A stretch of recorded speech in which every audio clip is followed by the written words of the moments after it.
अब लिखिए electric field due to uniformly charged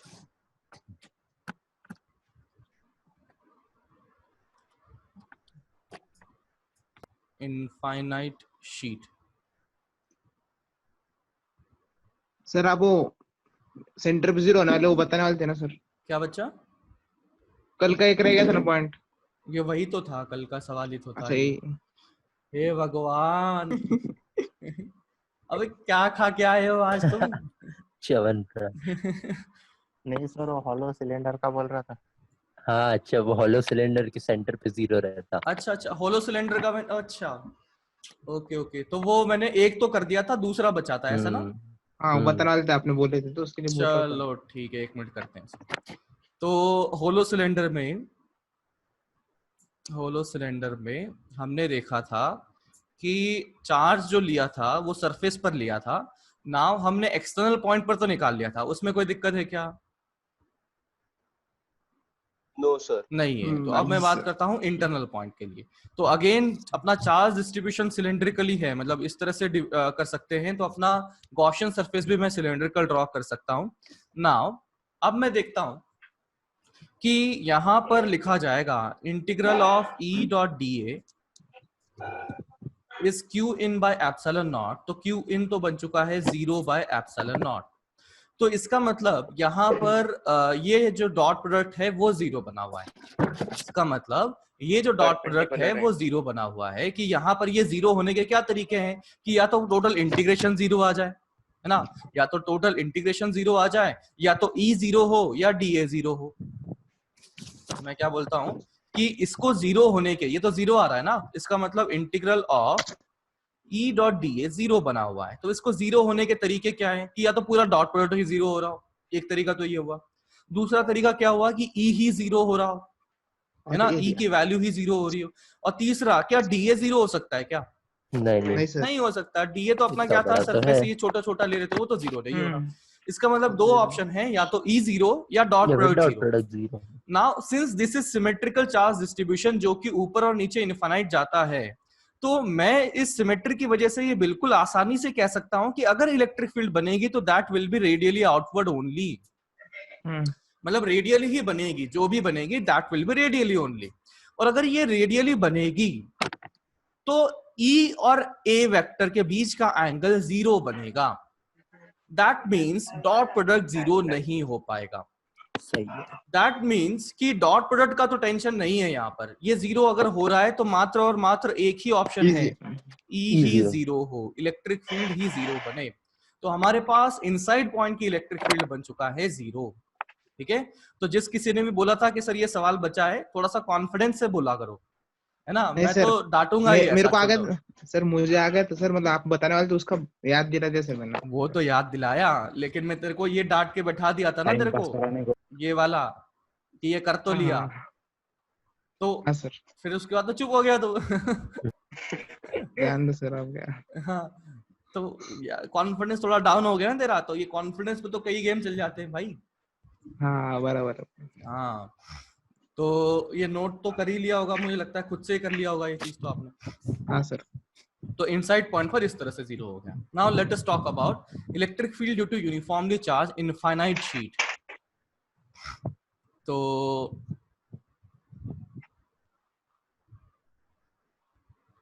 this is infinite sheet. ये ऊपर भी गया, ये नीचे भी गया, ये इधर भी गया एंड इधर भी गया, उधर भी। नाउ अब इस चीज को देखने के लिए अगेन मैं क्या करूंगा, एक लाइन को ड्रॉ कर दूंगा ताकि हमारे डायग्राम बनाना बहुत आसान हो जाए।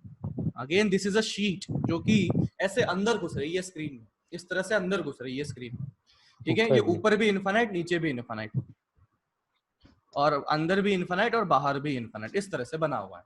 सो लाइन चार्ज मत लिख लेना, है ना, ये ध्यान रखना। ये दिस इज अ शीट, मैं इसको लिख लेता हूँ बड़े बड़े अक्षरों में। हिट।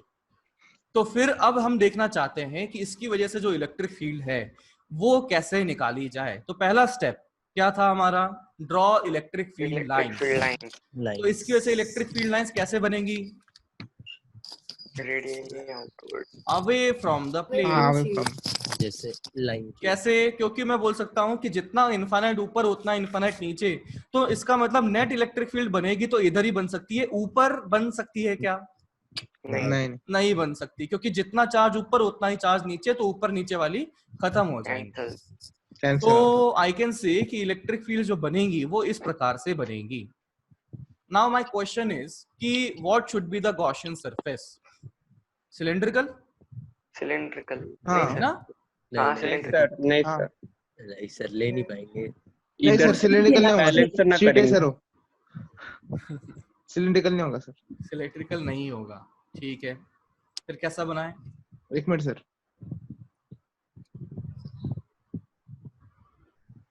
रेक्टेंगल लेंगे एक राइट साइड पे। रेक्टेंगल नहीं, 3D ऑब्जेक्ट लेगा गधा, क्यूब क्यूब क्यूब लेगा,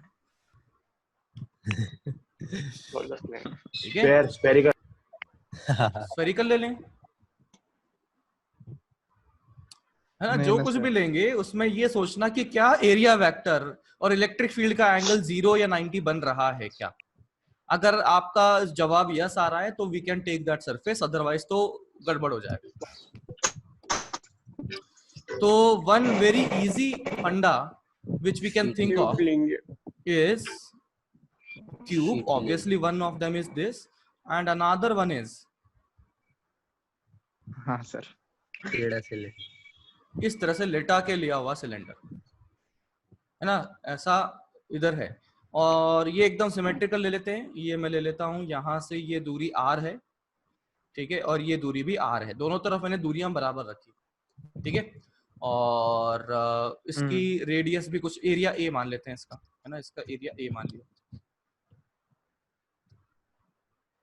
सर अपन क्यूब ले सकते थे क्या? बिल्कुल ले सकते थे, है ना? आप भी सॉल्व करके निकाल लो, उससे भी कोई दिक्कत नहीं है मुझे। तो अपना रीजन क्या है ये लेने का कि मैंने वापस से सरफेस ड्रॉ कर दी। This is let's say surface S1, let's say this is surface S2 and this is surface S3। बताओ S1 और इलेक्ट्रिक फील्ड, S1 एरिया और इलेक्ट्रिक फील्ड के बीच का एंगल, 0 ये एरिया वेक्टर ऐसा, इलेक्ट्रिक फील्ड भी ऐसा, तो एंगल बिटवीन देम इज 0। इसके लिए S2 के लिए भी एंगल 0 और S3 के लिए 90। यही तो हम चाहते थे कि 0 बने या 90 बने। तो हमें दो सरफेस पे 0 दिख गया और एक सरफेस पे 90 दिख गया। तो अब लगाते हैं हम integral of E dot dA is Q in upon epsilon naught. तो E की बात करते हैं, तो यहां पर अपने पास फिर तीन टुकड़े कर दिए इसके, integral of E dot dA plus integral of E dot dA plus integral of E dot dA is Q in upon epsilon naught. तो क्यू इन क्या लिखा जाएगा? इनफाइनाइट शीट है तो इसके लिए क्या डिफाइन किया हुआ है मैंने? सिग्मा डिफाइन किया हुआ है। Sigma is charge per unit area.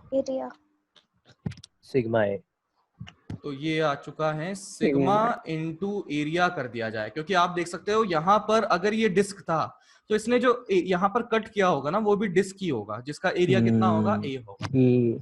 तो sigma into A upon epsilon not. Now ये है सरफेस S1, ये है सरफेस S2, ये है सरफेस S3। S1 और S2 का 0, S1 और S2 का 0 हो गया। S3 सर, S3 इस 0। बार S3 0 होगा। एंगल आपको समझ में आ ही जाएगा कि हाँ sir, angle is perpendicular. Now मैं बात करता हूं इन दोनों के लिए। तो ये बना हुआ है E डॉट ए। तो अभी मैं देखता हूं कि यहां पर इलेक्ट्रिक फील्ड का मैग्नीट्यूड अगर मैं E लिखता हूं तो आप देख सकते हो इस सरफेस के हर पॉइंट पे इलेक्ट्रिक फील्ड का मैग्नीट्यूड E ही रहा होगा, क्योंकि इसकी प्लेट से दूरी सेम है सभी पॉइंट की। फिर दूसरी बात, मैं अगर यहां से देखता हूं कि इसके हर एक पॉइंट का मैग्नीट्यूड आपस में सेम रहा होगा, मैग्नीट्यूड आपस में सेम रहा होगा। और दूसरी बात ये रहेगी कि यहां से r दूरी पर है और यहां से भी r दूरी पर है। इसका मतलब जितना इलेक्ट्रिक फील्ड का मैग्नीट्यूड यहां होगा उतना ही इलेक्ट्रिक फील्ड का मैग्नीट्यूड यहां होगा। ये बात समझ में आती है? दोनों सरफेसेस पर मैग्नीट्यूड बराबर होगा। रीजन, दूरी same, distance from the sheet is same. यहां से इसकी दूरी और यहां से इसकी दूरी सेम है, तो जितना मैग्नीट्यूड यहां उतना ही मैग्नीट्यूड यहां। और मैं बात करता हूं, ये हो जाएगा हर एक पॉइंट का आपस में सेम है, तो डीए का इंटीग्रेशन करेंगे। मैं इसको बाहर निकाल देता हूं ताकि ये स्टेप वाइज अपन कर लेते हैं। और ये तो 0 था, ये sigma E upon epsilon not. ठीक है, ये हमने बाहर निकाल लिया। क्यों? क्योंकि इंटीग्रल में ये ई डीए कॉस 0 था, ई हर पॉइंट पे सेम था, बाहर निकाल लिया। तो ये डीए का इंटीग्रेशन क्या हो जाएगा? ए हो जाएगा। तो E A plus E A is sigma A upon epsilon naught. तो ये आ चुका है 2EA is sigma A upon epsilon naught. तो यहां से आ गया E is equal to sigma by 2 epsilon naught. Again you can see ये आ चुका है constant, sigma by 2 epsilon naught. बिल्कुल वही आया जो हमने निकाला था एक डिस्क के फॉर्मूले से। सही पढ़ा। ठीक है, नोट कर लीजिए।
डन।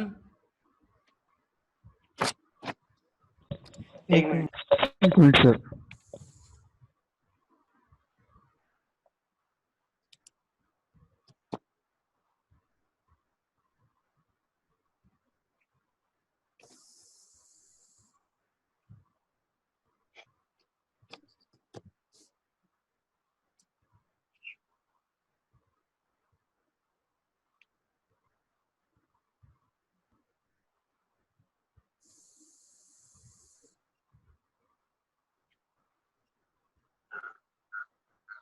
चलिए आगे बढ़ते हैं। तो नेक्स्ट क्वेश्चन,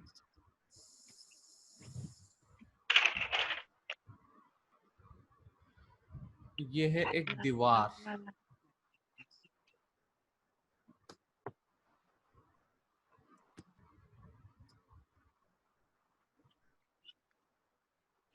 और दिस इज सेंट्रल लाइन। यहाँ पर ये d दूरी का है और यहाँ पर दिस इज ऑल्सो d दूरी। इस दीवार को समझो, ये ऊपर जाती है इनफाइनाइट, ये नीचे भी जाती है इनफाइनाइट, है ना। बहुत बड़ी दीवार है, साथ ही अपनी स्क्रीन से बाहर भी आ रही है, स्क्रीन के अंदर भी जा रही है।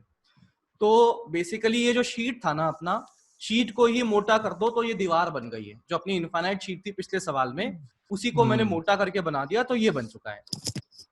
ठीक है, अब यहाँ पर जो चार्ज डिस्ट्रीब्यूट होगा, क्या वो एरिया पर डिस्ट्रीब्यूटेड है? वॉल्यूम पर।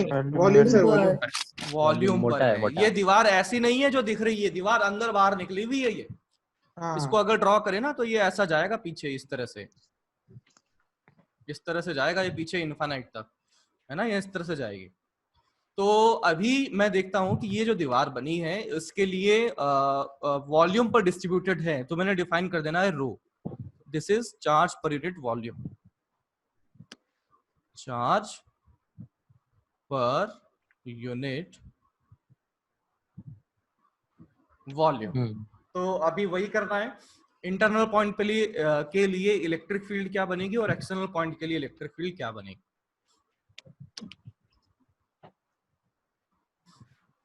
आधा सिलेंडर ही लेंगे ना।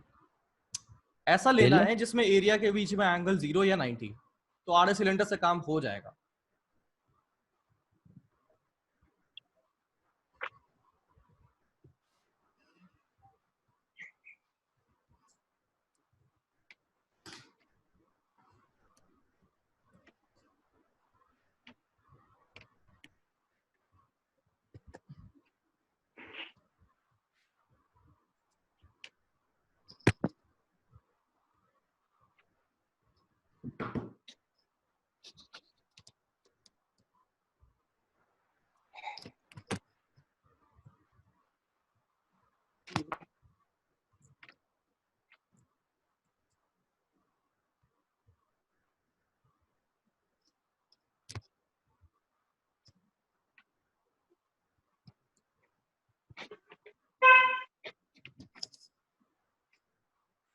एनीवन, क्या किया जाए? आधा सिलेंडर लिया, फिर उसके अंदर चार्ज एनक्लोज निकाल लेते हैं। रो टू डी है।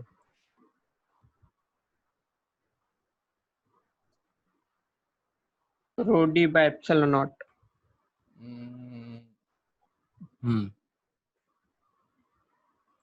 ये है कहाँ गया? हाँ सही है। किसके बाहर वाले पॉइंट पे निकाला क्या? अंदर।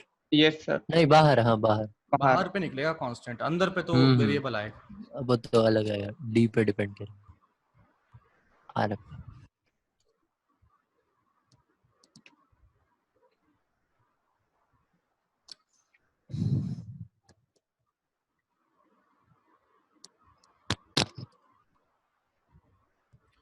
बाकी लोग भी मुझसे बात करते रहा करो, नहीं तो सो जाओगे, ये तो समझ नहीं रो आएगा। आर बाय एप्सिलॉन नॉट, मतलब अंदर के लिए रो अंदर आर के बाय लिए ना, एप्सिलॉन। हाँ हाँ सही है, सर सही है। सर हाँ बाहर जी के बोलो। लिए rho by 2 epsilon naught. Rho D by, rho D आएगा। डी आएगा ऊपर कुछ हाँ ना डी, हाँ तो sorry D D, sir rho D by 2 epsilon naught. कुछ। हाँ ऐसा कुछ आना चाहिए। तो चलिए शुरू करते हैं। तो फर्स्ट ऑफ ऑल मैं दीवार को ड्रॉ करता हूं। तो ये रही अपनी दीवार एंड तो मैं इंटरनल पॉइंट के लिए निकालता हूं। तो अगेन ये मैं बोल सकता हूं, ये अपना बिल्कुल वैसा बना हुआ है जैसे कई सारी इनफाइनाइट शीट को चिपका दो ना, जैसे अपनी कॉपी बनी होती है। ये जैसे मैं कॉपी मान लेता हूँ, है ना, ये बनी होती है। तो इसमें कितने सारे तो पेजेस बने हुए, इसमें कितने सारे तो पेजेस बने हुए हैं। तो ऐसे साइड बाय साइड रख दिया जाए तो अपनी एक दीवार बन गई। तो ऐसे इनफाइनाइट शीट्स को मैं साइड बाय साइड रखता जाऊं तो एक दीवार बन जाएगी। तो फिर इससे कंक्लूजन क्या निकला कि इलेक्ट्रिक फील्ड बनेगी तो इसी तरह से बनेगी, क्योंकि शीट की बनती है तो ऐसे ही बनती है। ठीक है, तो पहला स्टेप हो गया, इलेक्ट्रिक फील्ड लाइन ड्रॉ कर दो तो वो इसी तरह से दिखेगी। दूसरा हमें ड्रॉ करना है गॉसियन सरफेस। तो गॉसियन सरफेस इसके परपेंडिकुलर बनेगी या इसके अलोंग बनेगी? तो ये मैं कर लेता हूं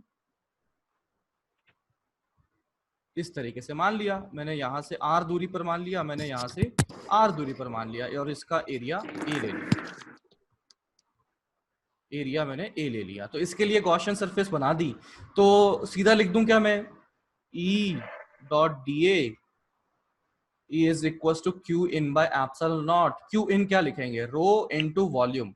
वॉल्यूम कितना था? एरिया इनटू लेंथ, और लेंथ कितनी है? 2r। देख रहे हो, समझ रहे हो? By epsilon naught.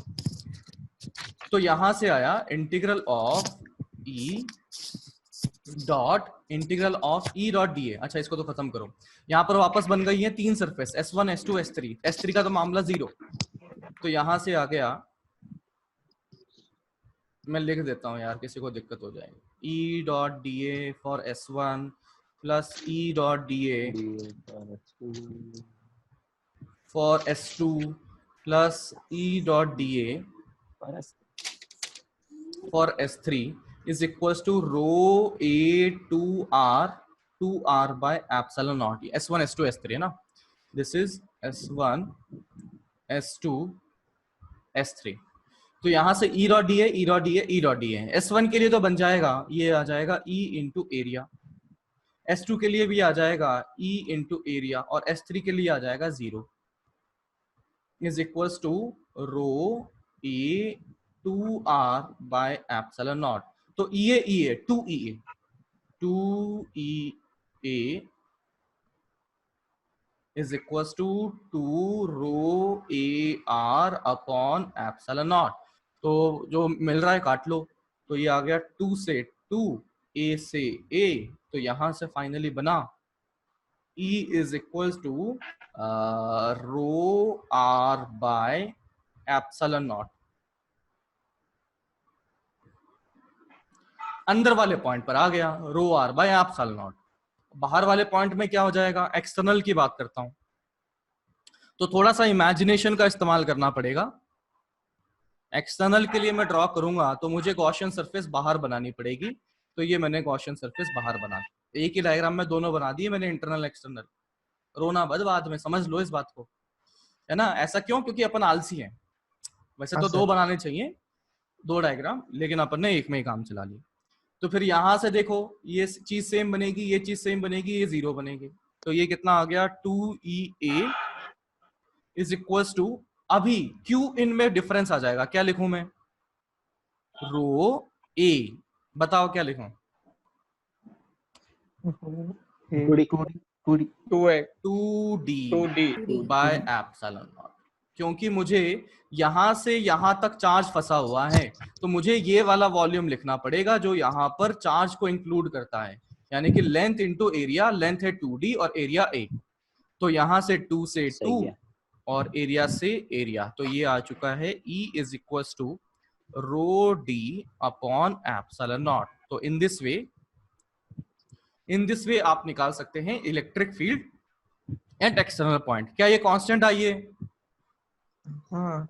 बिल्कुल। और क्या ये कांस्टेंट आया है? नहीं सर, नहीं है, नहीं। क्योंकि आप देख सकते हो बाहर आ गया, तो इस शीट के बाहर आ गए तो वो तो कांस्टेंट आना ही था। और अंदर में अपन क्या कर रहे हैं कि यहाँ पर कांस्टेंट नहीं आएगा, क्योंकि दूर जाते जाएंगे तो उसके लेफ्ट साइड में कितनी शीट है, राइट साइड में कितनी शीट है, उस पर डिपेंड करेगा कि वो कितनी इलेक्ट्रिक फील्ड बनने वाली है। दैट इज व्हाई वो वेरिएबल बना, और बाहर आते ही वो क्या हो गया, कांस्टेंट बन गया। कांस्टेंट। समझ में आया क्या? Yes sir. हाँ सर, ओके, नोट कर लीजिए। हो गया सर। डन, आगे बढ़ूं? हाँ सर। नेक्स्ट आप हेडिंग लिख लीजिए, electric field due to uniformly charged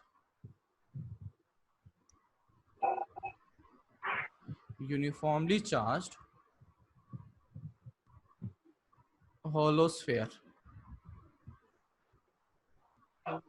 electric field due to uniformly charge hollow sphere. तो अब मैं देखता हूं कि इलेक्ट्रिक फील्ड निकालनी है ना, तो होलोस्फेयर निकालना है, तो होलोस्फेयर लिखा,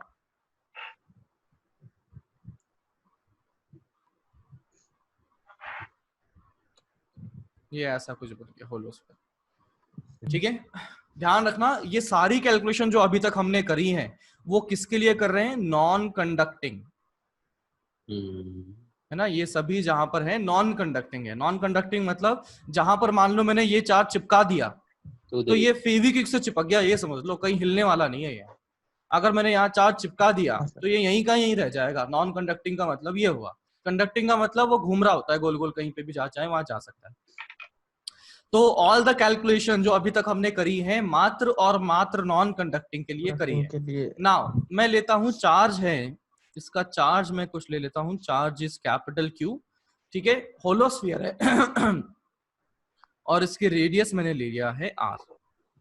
तो एज यू कैन सी यहां पर जो भी चार्ज होगा वो कहाँ होगा? सरफेस पर पाया जाएगा, क्योंकि अंदर से खाली है ना, ये अंदर से खाली है। अपनी जो प्लास्टिक के बॉल से क्रिकेट खेलते हो ना, हाँ। नहीं खेलते क्या क्रिकेट? नहीं सर। हाँ, तो नहीं खेलते, वो चुप रहो, मैं खेलते हैं उनसे बात कर रहा हूँ। तो जो प्लास्टिक की बॉल होती है, से नहीं खेलते। अरे गधा, चुप रहो। तो अंदर से खाली जो होता है वो बन जाएगा, ये होलोस्फीयर बन जाएगा। ये क्या बन जाएगा? होलोस्फीयर बन जाएगा। ठीक है, और अगर नहीं भी खेलते हो तो गधे तो मत बनो, है ना। थोड़ा सा दिमाग तो यूज कर ही सकते हो आप लोग। हाँ सर समझा ना सर। हाँ, तो चार्ज है कैपिटल क्यू, रेडियस है R. Now we need to find out electric field at external point as well as internal point. तो what do you think we should draw what kind of Gaussian surface? Diverging ऐसे सब। अच्छा Gaussian sphere. Sphere होगा ना sir. Spherical Hollow sphere. पहले field Spherical lines ना बने। Sir. हाँ, तो फील्ड लाइंस बना लेते हैं। तो फील्ड लाइंस बनेंगी तो हाँ, कैसे बराबर। बनेगी? रेडियली आउटवर्ड बनेगी। रेडियली आउटपुट बनेंगे। स्फेरिकल बॉडी है तो बिल्कुल उस तरह से बनती हुई दिखेंगी जैसा अपना कैसा था, Point पॉइंट charge। चार्ज की तरह से जो बना। Point sir. नाउ दूसरी बात मैं लिखता हूं कि यहाँ पर गॉसियन सरफेस अगर बनाएंगे तो हमारी बनेगी स्फेरिकल। वही फंडा कि हमारी एरिया वेक्टर और electric field vector same direction में या Perpendicular. 90 degree Perpendicular। के साथ। परपेंडिकुलर। ठीक है, ध्यान रखना ये दोनों के सेंटर सेम बनाए हैं मैंने, वो दिख नहीं हाँ रहा लेकिन वो सेंटर मान सेम लिया है। सर। देंगे सर। हाँ, मान लिया समझ मान गए। लिया। तो होना पहुंच रहा है। ये रेडियस मैंने आर ले लिया और दिस इज गॉसियन सरफेस। तो चलिए शुरू करते हैं एक्सटर्नल पॉइंट पर। तो पहले मैंने लिखा एक्सटर्नल पॉइंट, तो इसके लिए लिख के सकते क्यूब हैं आर स्क्वायर। बिल्कुल। ऐड रहे। तो ये आ गया E dot D A is equals to Q in by epsilon naught. तो इस गॉसियन सरफेस में तो पूरा स्फीयर आ गया, तो ये आ गया क्यू बाय एप्सिलॉन नॉट। अभी ये कैलकुलेशन आपको बिल्कुल वैसी ही दिखने लगेंगी जैसे किसकी थी, point Point charge. Point charge की, कि इलेक्ट्रिक फील्ड और एरिया वेक्टर बाहर, तो दोनों के बीच का एंगल जीरो, तो डॉट प्रोडक्ट का टेंशन खत्म, तो इलेक्ट्रिक फील्ड हर पॉइंट पर सेम बनेगी क्योंकि उसकी सभी सेंटर की सभी पॉइंट से दूरी सेम है। तो इलेक्ट्रिक फील्ड बाहर आ जाएगी। इलेक्ट्रिक फील्ड बाहर आ गई तो इंटीग्रेशन में कौन बचा? सिर्फ डीए। सिर्फ डीए बचा। तो इंटीग्रेशन के बाद कौन बना? 4 pi R 4 pi four small pi R R square. Square. तो मैं यहाँ पर लिख भी देता हूँ क्योंकि किसी के पेट में दर्द हो रहा होगा अभी। तो यहाँ नहीं से सर। मैंने लिख दिया कि ये आ गया E डॉट डी ए की जगह हो जाएगा E D A cos zero का integration is equals to Q by epsilon naught. E की वैल्यू हर पॉइंट पर सेम पाई जाएगी, मैग्नीट्यूड है ये, तो हर पॉइंट पे सेम पाया जाएगा। रीजन बीइंग कि इसका जो दूरी है वो सेम है। तो ये आ चुका है E integration of D A cos zero is 1 is q by epsilon naught, is q by epsilon naught। तो ये आ चुका है E इंटीग्रेशन ऑफ डी है ना, 4 integration pi of R D है। स्क्वायर। तो ये आ जाएगा 4 pi small R square is Small r equals square। To by epsilon naught. तो इलेक्ट्रिक फील्ड आ चुका है ये K cube R. q upon 4 pi pi epsilon epsilon naught naught R square. k q by r square। तो this is external point. Now let us talk about internal point. तो internal point के लिए अलग Gaussian surface, तो मैंने ये बना दी छोटा स्फीयर। छोटा sphere. This is again Gaussian surface. Zero. तो इलेक्ट्रिक फील्ड इज जीरो।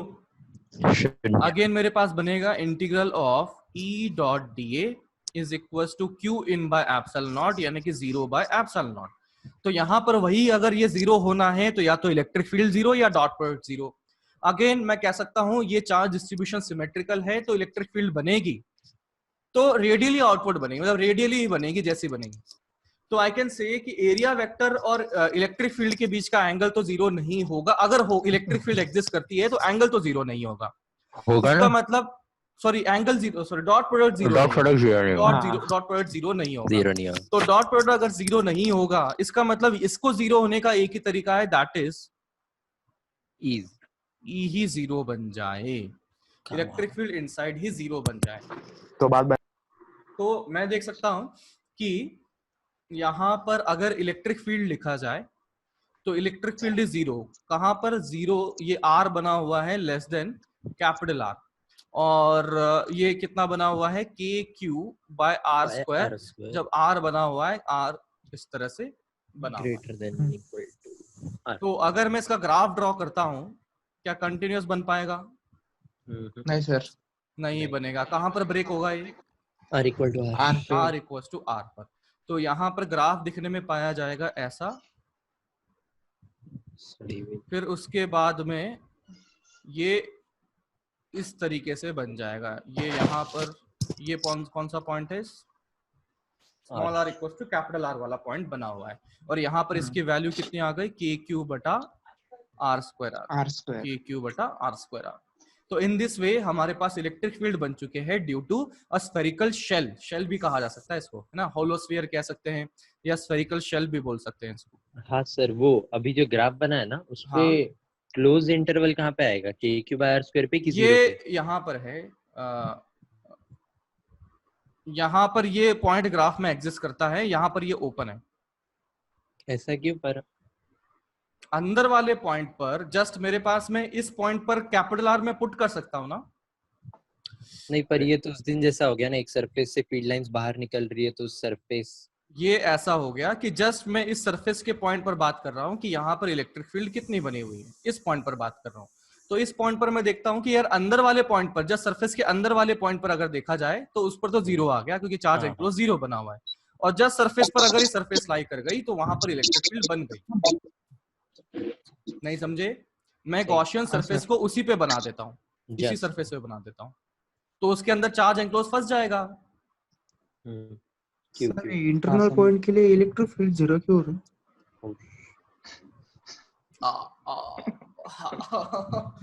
भाई लॉकडाउन चल रहा है, मैं हॉस्पिटल नहीं जा सकता, ऐसे सवाल पूछोगे मर जाऊंगा मैं घर पर ही।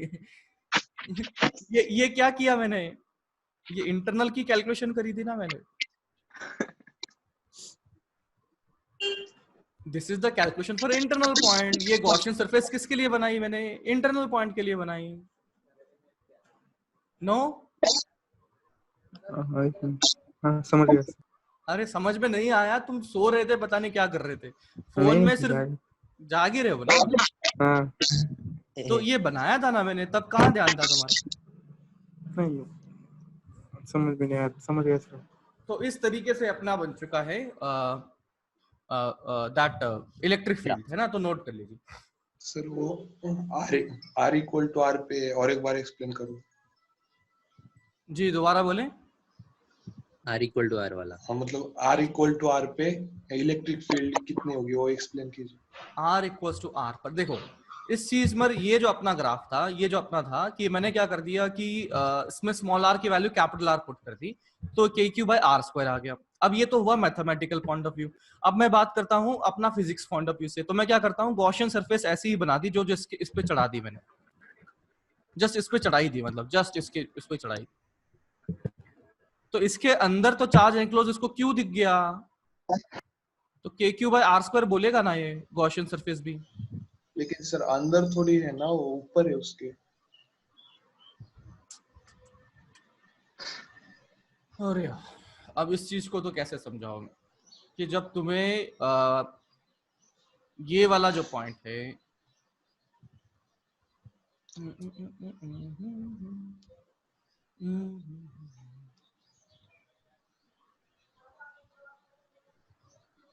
गॉसियन सरफेस को बिल्कुल थोड़ा सा बाहर ले लो, है ना, dr दूरी पर बाहर ले लो, गॉसियन सरफेस को ही dr दूरी पर बाहर ले लो।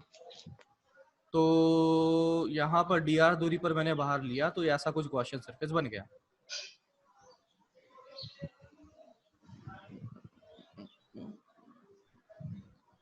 अगर बाहर लेंगे तो फिर आ जाएगा, लेकिन अगर dr अंदर लिया फिर तो जीरो आ जाएगी ना। फिर जीरो बन जाएगा, अंदर तो जीरो, तो अंदर तो जीरो है ही, तो फिर dr बाहर ही क्यों लेंगे? क्योंकि मुझे सरफेस की इलेक्ट्रिक फील्ड निकालनी है ना। तो सरफेस से थोड़ा ऊपर जाने की जरूरत नहीं, मतलब नीचे भी आ सकते ना अगर सरफेस पे निकालनी है तो। अरे तो इस चार्जेस की वजह से अंदर तो जीरो ही बन रहा है ना, क्योंकि चार्ज एनक्लोज जीरो बन रहा है। हम इस चार्ज की वजह से अंदर वाले पॉइंट पर इलेक्ट्रिक फील्ड निकालना चाहते हैं या बाहर वाले पॉइंट पर, ये बता।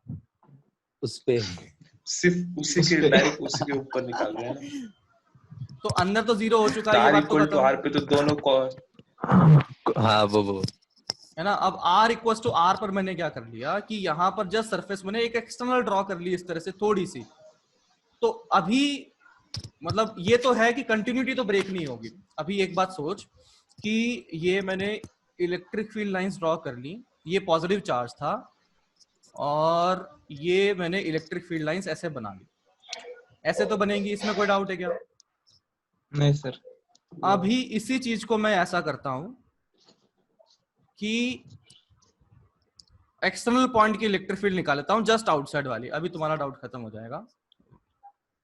मैंने जस्ट एक्सटर्नल पॉइंट की इलेक्ट्रिक फील्ड निकाल ली, जस्ट सी वाली निकाली, जहां पर मैंने गॉसियन सरफेस बनाई है ना, एक्सटर्नल पॉइंट की निकाल ली, जस्ट बाहर, जस्ट बाहर वाले पॉइंट, उसमें के क्यू बाय आर स्क्वायर बन जाएगा। इसमें कोई डाउट है क्या? नोप्स। अभी मैं बोलता हूं कि ये इलेक्ट्रिक फील्ड कंटिन्यूअस है, मतलब यहां से ओरिजिनेट होके बाहर निकल रही है। तो मैं बोलता हूं कि भाई जस्ट ये वाला पॉइंट, इसको पॉइंट नंबर 1 बोल दिया, इसको पॉइंट नंबर 2 बोल दिया।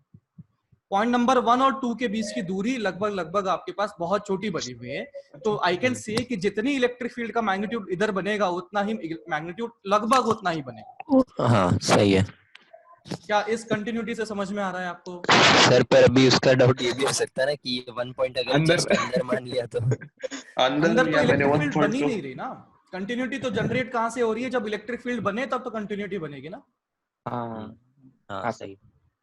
है ना। अंदर वाले पॉइंट पे तो इलेक्ट्रिक फील्ड बनी ही नहीं, इलेक्ट्रिक फील्ड तो कहां बनी? बाहर वाले पॉइंट पे बनी, तो जहां कंटिन्यूटी है वहीं तो रिलेट कर पाओगे आप।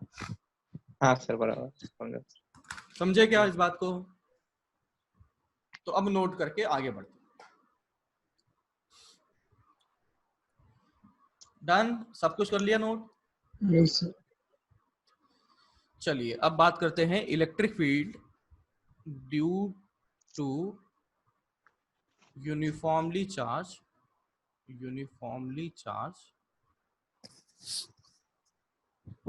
Solid sphere.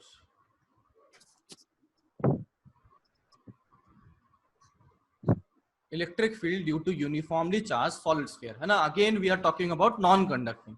जब तक कंडक्टिंग नहीं बोल दिया जाए तब तक हम नॉन कंडक्टिंग की ही बात कर रहे हैं। Now uniformly charge solid sphere, तो ये बना हुआ है सॉलिड स्फीयर, मतलब अंदर माल भरा हुआ है और हाँ, इसका यहां पर चार्ज इस तरह से बना हुआ है, यूनिफॉर्मली सब तरफ डिस्ट्रीब्यूटेड है। तो once again there will be 2 points, external point and internal point, so we need to find out what is the electric field at internal point and what is the electric field at external point. तो यहाँ पर क्या define करूं? Lambda, sigma या रो? रो define करूं। Charge per unit volume unit volume आपको दिया गया है रो, और साथ ही साथ मैंने इसको चार्ज भी क्यों दे दिया। तो अंदर वाले पॉइंट के लिए रो से यूज करोगे तो काम अच्छा बन जाएगा, और बाहर वाले पॉइंट के लिए क्यू का यूज करोगे तो मतलब कैलकुलेशन थोड़ी अच्छा आसान बन जाएगी। सर के क्यू बाय आर स्क्वायर ही आता। हाँ, बाहर वाले के लिए तो सेम ही बनेगा। हाँ, अंदर के लिए रो से चूज करना। अंदर के लिए 4 by R square K Q X Y are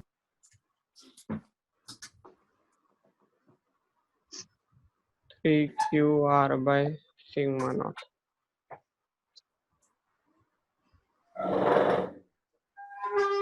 Three rho R by epsilon naught. नहीं, 3 ऊपर नहीं आएगा, 3 ऊपर नहीं नीचे आएगा, आएगा, नीचे आएगा, नीचे आएगा। Rho नीचे R भी by नहीं आता। epsilon naught.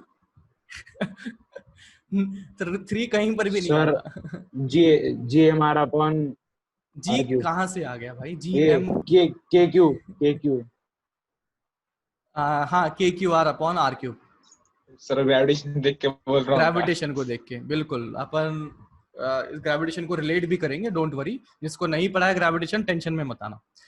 तो अब शुरू करते हैं। तो फर्स्ट ऑफ ऑल मैं लेता हूँ इंटरनल, एक्सटर्नल ले लेता हूँ, है ना, किया हुआ है अपन ने। एक्सटर्नल तो उसी जाऊंगा सर। एक्सटर्नल बिल्कुल किया हुआ है अपन ने, तो ये बन जाएगा E into 4 pi R square is equal to Q by epsilon naught. खा गया मैं कई सारी स्टेप, गॉसियन सरफेस नहीं बनाई मैंने, ना इलेक्ट्रिक फील्ड लाइंस ड्रॉ करी। चलता नहीं, कई बार कर चुका हूँ। हाँ ठीक है सर, जान दो सर, कोई बात नहीं। तो इलेक्ट्रिक फील्ड आउटसाइड पॉइंट पर आ चुकी है इतना। Now let us talk about inside point. तो इनसाइड पॉइंट के लिए गॉसियन सरफेस बनानी पड़ेगी, क्योंकि ये थोड़ा नया है, तो अभी इसको बना लेते हैं तमीज से। तो स्फेरिकल बॉडी, तो मैंने सिमेट्री से बोल दिया कि स्फेरिकल सरफेस बना दिया, this is Gaussian surface. Gaussian surface. Now let us talk about इसका इलेक्ट्रिक फील्ड कैसे बनेगा, तो ये लिखा जाएगा E into 4πr² is equal to QN by epsilon naught. तो QN क्या बनेगा, इसका अंदर कितना चार्ज फंसा हुआ है, तो वो लिखा जाएगा डेंसिटी इंटू वॉल्यूम, और वो है 4/3 पाई स्मॉल r क्यूब, ना रेडियस इसकी स्मॉल r मान लेते, इसकी रेडियस स्मॉल r मान लेते, अपॉन एप्सिलॉन नॉट। तो यहां से देखो ये है 4 पाई, ये है 4 पाई, खत्म। तो ये कितना आ रहा है, ये आ रहा है रो r, ये r² था, ये r था, अपॉन 3 एप्सिलॉन नॉट। तो रो r बाय 3 बोला था एप्सिलॉन। सर मैं। अरे तो तेरे में कॉन्फिडेंस कहाँ था? 3 ऊपर 3 नीचे, इतना तो तेरे को डाउट हो रहा था, कॉन्फिडेंट कहाँ था तू?